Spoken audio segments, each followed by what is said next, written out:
India TV YouTube channel को subscribe करें और बेल आइकन दबाएं।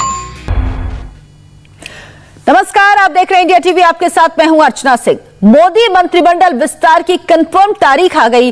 परसों यानी 8 जुलाई को मोदी मंत्रिमंडल का विस्तार होगा। नए मंत्रियों की एंट्री से पहले बड़ा बदलाव।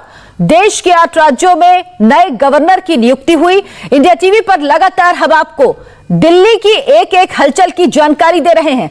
संभावित मंत्रियों का दिल्ली आना शुरू हो चुका। नारायण राणे दोपहर 3 बजे तक दिल्ली पहुंचेंगे। वो गोवा से दिल्ली के लिए रवाना हुए हैं। ज्योतिरादित्य सिंधिया भी 3:30 बजे इंदौर से दिल्ली के लिए रवाना होंगे। सर्बानंद सोनोवाल गुवाहाटी से दिल्ली आ रहे हैं, जबकि जेडीयू अध्यक्ष आरसीपी सिंह पटना से दिल्ली आ रहे हैं। जेडीयू के संतोष कुशवाहा रात 9 बजे के बाद दिल्ली पहुंचेंगे। तो मोदी मंत्रिमंडल का विस्तार हो रहा है। बड़ी खबर यह है और तारीख होगी 8 जुलाई, जब मोदी मंत्रिमंडल का विस्तार होगा और 17 से 22 चेहरों को उसमें शामिल किया जा सकता है। इससे पहले एक बड़ा बदलाव हुआ, उसके बारे में भी आपको बता दें। 8 राज्यों में नए गवर्नरों की नियुक्ति की गई है।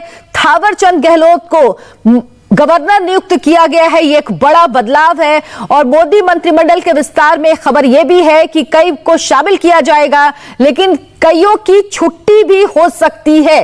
तो 8 तारीख को मंत्रिमंडल का विस्तार होगा। इसके लिए संभावित मंत्री दिल्ली आने भी शुरू हो गए हैं, यानी जिनको मंत्री बनाया जाएगा वो दिल्ली आने शुरू हो चुके हैं। नारायण राणे दोपहर 3 बजे दिल्ली पहुंचेंगे। वो गोवा से आ रहे हैं। दिल्ली से के लिए वो गोवा से रवाना हो चुके हैं।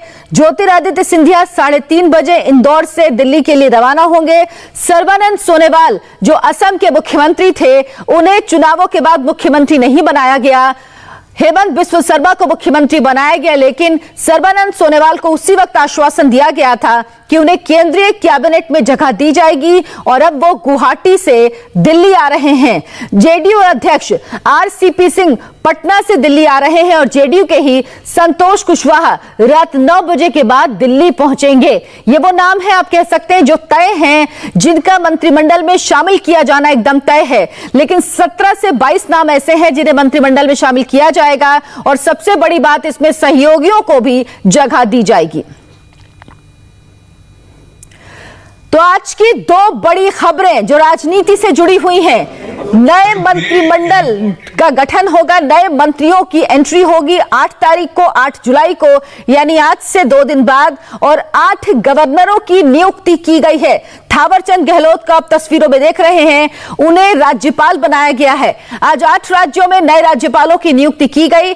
कुछ नए गवर्नर की नियुक्ति हुई है तो कुछ का ट्रांसफर किया गया। इनमें सबसे बड़ा नाम थावरचंद गहलोत का है। गहलोत को कर्नाटक का राज्यपाल बनाया गया। के हरिबाबू को मिजोरम का राज्यपाल बनाया गया। मंगूभाई पटेल मध्य प्रदेश के गवर्नर बनाए गए। राजेंद्र आर्लेकर को हिमाचल प्रदेश का राज्यपाल बनाया गया। पीएस श्रीधरन पिल्लई का तबादला कर गोवा का गवर्नर बनाया गया। सत्यदेव नारायण आर्य का भी त्रिपुरा ट्रांसफर किया गया। वहीं रमेश बैस को भी अब झारखंड के गवर्नर की जिम्मेदारी दी गई, जबकि बंडारू दत्तात्रेय का हरियाणा तबादला किया गया है। नए राज्यपालों की नियुक्ति में सबसे बड़ा नाम थावरचंद गहलोत का है। उन्हें गवर्नर बनाने के कई मायने हैं। वो मोदी सरकार के सबसे बड़े दलित चेहरे थे। सरकार के सीनियर मंत्रियों में शुमार थे। राज्यसभा में बीजेपी के नेता थे। अब उनकी जगह सरकार में कोई नया दलित चेहरा मंत्री बनेगा, कोई बड़ा नेता उनकी जगह लेगा। साथ ही राज्यसभा में भी नया नेता चुना जाएगा। मैसेज साफ है, बड़ा बदलाव होने वाला है। गवर्नर की नियुक्ति में सोशल इंजीनियरिंग कैसे हुई, यह भी आपको समझाते हैं। 3 जाट नेताओं को गवर्नर पद की जिम्मेदारी मिली। कर्नाटक के नए राज्यपाल थावरचंद गहलोत बीजेपी के सबसे बड़े दलित नेता हैं। हिमाचल के नए गवर्नर राजेंद्र आर्लेकर एससी समुदाय से आते हैं। मध्य प्रदेश के नए गवर्नर मंगूभाई एसटी समुदाय से हैं। झारखंड के नए राज्यपाल रमेश बैस ओबीसी वर्ग से हैं। बंडारू दत्तात्रेय के हरिबाबू तेलुगु कम्युनिटी से आते हैं। देवेंद्र पराशर और आंध्र प्रकाश पांडे दोनों इस वक्त हमारे साथ जुड़े हैं। देवेंद्र, शपथ ग्रहण समारोह 8 तारीख को होगा। इसका आधिकारिक ऐलान कब होगा, कब तक इंतजार करना होगा? देखिए, आधिकारिक ऐलान संभवतः कल होगा और इस बारे में ऑफिशियली अभी कोई भी समय तय नहीं किया गया है। जो भी समय आप देख रही हैं वो उसके बारे में अंदाज़ा लगाया जा रहा है। ऑफिशियली ये टाइम कंफर्मेशन अभी नहीं किया गया है। 8 तारीख को फर्स्ट हाफ में ये उम्मीद जताई जा रही है और फर्स्ट हाफ की अगर आप बात करें तो 10, साढ़े 10, 11, 12 कभी भी हो सकता है। तो ये बस अभी ये इस बात को लेकर भी चर्चा चल रही है, वो टाइम कंफर्मेशन नहीं हुआ है। और दूसरी चीज़ की जाहिर तौर पर जिन लोग देश में जहाँ फैले हुए हैं, अलग अलग सांसद हैं जो जहाँ हैं, उन्हें ये इन्फॉर्मेशन भेजा जा रहा है ताकि यहाँ पे वो दिल्ली आएँ और कल उन सब का कोई प्रोटोकॉल के तहत कोरोना टेस्ट भी कराया जाएगा। तो शपथ ग्रहण समारोह से पहले कोविड प्रोटोकॉल का पूरे तरीके से पालन किया जाएगा ताकि उसमें किसी प्रकार की कोई समस्या ना हो। जो वहाँ पे जमावड़ा होगा बहुत लिमिटेड लोग होंगे। देश के उपराष्ट्रपति वेंकैया नायडू जो कि अभी चेन्नई के दौरे पे थे, 11 तक उनका कार्यक्रम था, वो कल सुबह दिल्ली आ रहे हैं। कल 10 बजे की फ्लाइट से वहाँ से वो निकलेंगे। तो कुल मिलाकर बहुत ही सीमित संख्या में लोग वहाँ पे देखेंगे आप जब शपथ ग्रहण समारोह होगा, और उन लोगों के अलावा जो कि शपथ लेंगे। जी अर्चना। आनंद, ये बताइए कि कई नए चेहरे शामिल किए जाएंगे, सहयोगियों को भी जगह दी जाएगी, लेकिन वो कौन से नाम हो सकते हैं जिनकी छुट्टी होगी? जी देखिए, जिनकी छुट्टी होगी, जिनको लेकर नाराजगी है जनता के अंदर और उनके कामकाज को लेकर पार्टी के कार्यकर्ताओं में, उसका पूरा फीडबैक और उसकी पूरी समीक्षा प्रधानमंत्री नरेंद्र मोदी कह चुके हैं। और उन बैठकों में आपको बता दें, प्रधानमंत्री ने कुछ मंत्रियों के नाम तक लिए थे।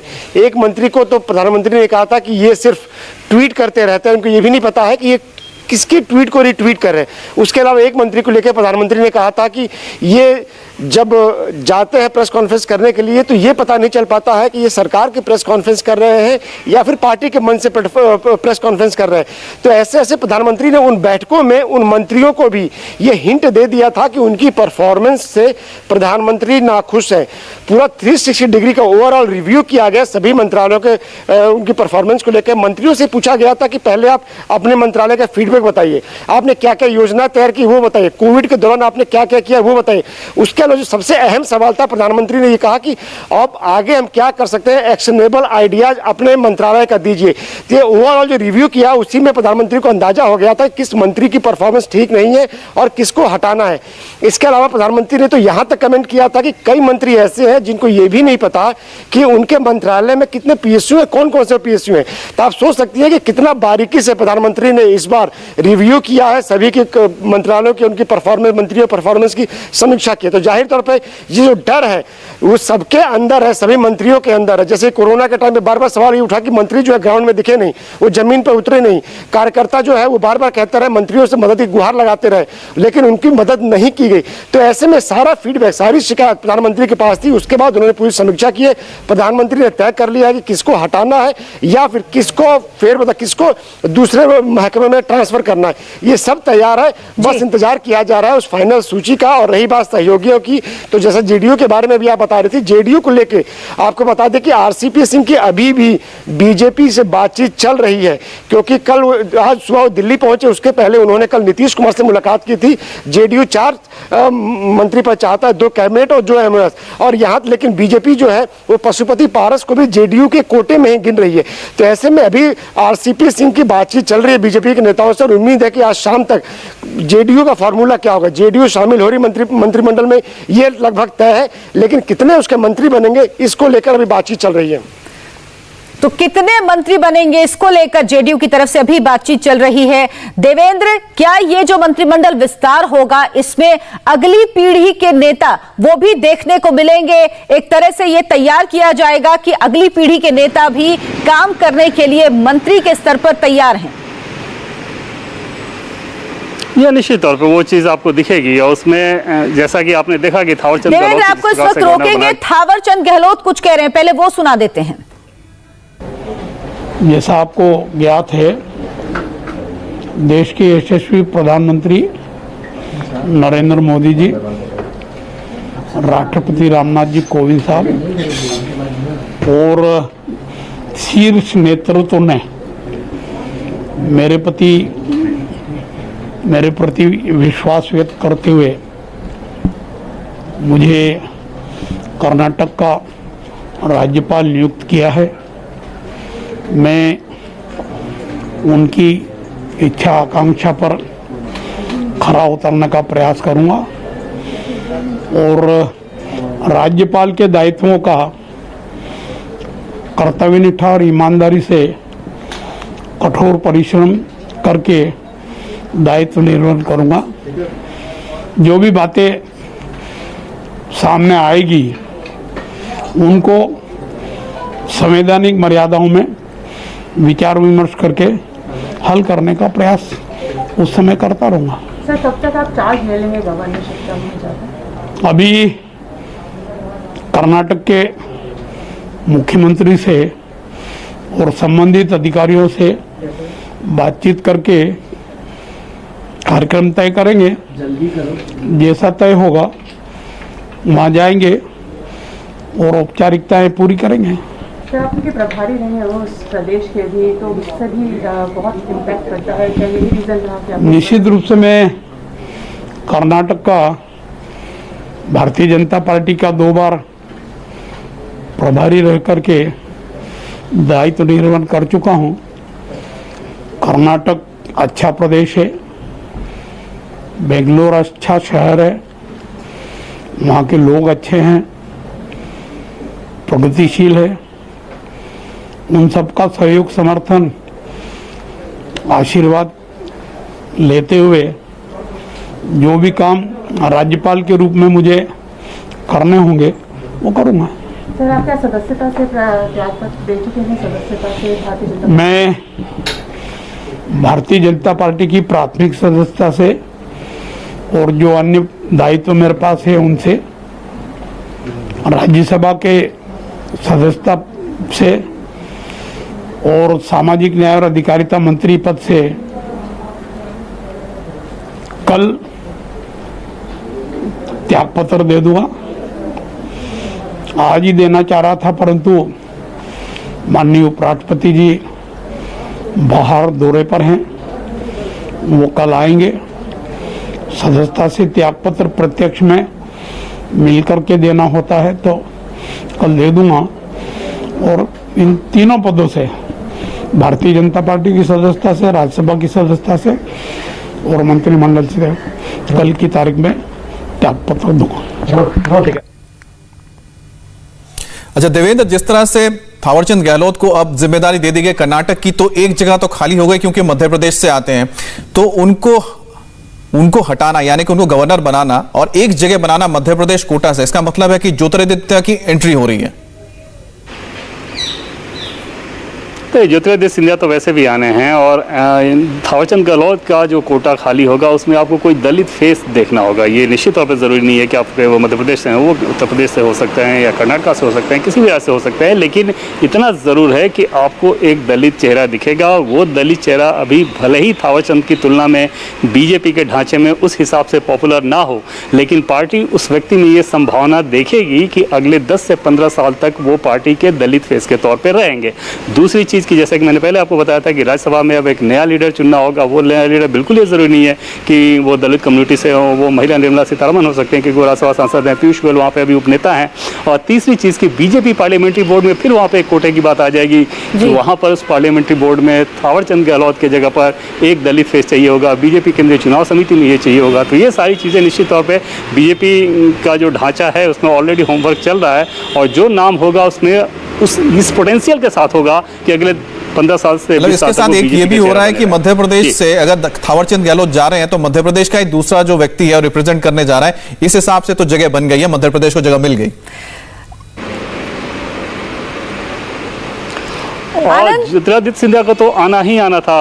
अमित, आनंद, थावरचंद गहलोत क्यों हटे, ये सब जानना चाहते हैं। क्या उन्होंने खुद कहा था कि वो अब इस पद से छुट्टी चाहते हैं क्योंकि उनकी उम्र हो गई, वो ज्यादा काम नहीं करना चाहते, या कोई और वजह? जी देखिए, कुछ समय पहले ऐसी बातें सामने आई थी कि थावरचंद गहलोत ने खुद प्रधानमंत्री से ये कहा है कि अब वो मंत्री पद की जिम्मेदारी निभाना नहीं चाहते हैं और उनके लिए अगर कोई और दूसरी जिम्मेदारी हो या फिर पार्टी के अंदर कोई और उनको कुछ जरूरत हो तो उसमें उनका इस्तेमाल किया जा सकता है। जाहिर तौर पर एक उम्र तो थी ही, उसके अलावा उनका भी अब ये उनको लग रहा था कि अब हम ज़्यादा समय तक मंत्री पद नहीं रहना चाहते थे और यही वजह है कि उनकी जो इच्छा थी इसका सम्मान करते हुए प्रधानमंत्री ने उन्हें मुक्त करने का फैसला किया। और आज जैसे हम देखा कि उनको गवर्नर बनाया गया। और रही बात मध्य प्रदेश के कोटे की, तो अभी नरेंद्र सिंह तोमर और मंत्री हैं और ये जहाँ से आते हैं वही संभाग, चंबल संभाग जो है वो ज्योतिरादित्य सिंधिया का भी है। तो ऐसे में मंत्रिमंडल में आपको रीजन भी बैलेंस करने होगा। ऐसा नहीं हो सकता कि एक ही संभाग से दो दो कद्दावर मंत्री बना दिए जाए। तो ऐसे में ये भी पार्टी उस पर भी काम करिए, सरकार उस पर भी काम करिए कि मध्य प्रदेश से जो भी अगर कोई नया चेहरा आता है या कोई नया मंत्री बनाया जाता है तो ऐसा लगे कि उन चेहरों के साथ पूरे मंत्रिमंडल को, कि उनकी उम्मीदों को पूरा कैटर किया गया है। और इन तमाम बातों को, जाति समीकरण नहीं है, उसके अलावा क्षेत्र को भी देखकर और उनकी काबिलियत को देख के, परफॉर्मेंस को देख के प्रधानमंत्री ने लंबा होमवर्क किया है। कई कई घंटे उन्होंने बैठकें की है, अलग अलग बैठकों में कभी अमित शाह शामिल हुए, कभी BL संतोष शामिल हुए, कभी जेपी नड्डा शामिल हुए। इसके अलावा प्रधानमंत्री ने जो रिव्यू किया था उसके अलावा एक मंत्रियों की कमेटी बना दी थी।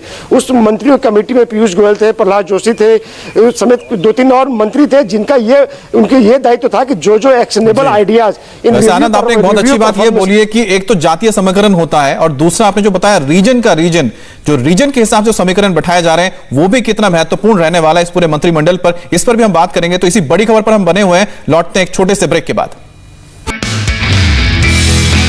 नमस्ते, मैं हूं मीनाक्षी जोशी। वीडियो और खबरों से अपडेट रहने के लिए India TV YouTube channel subscribe करें, बेल आइकन दबाना ना भूलें। जुड़े रहें इंडिया टीवी के साथ।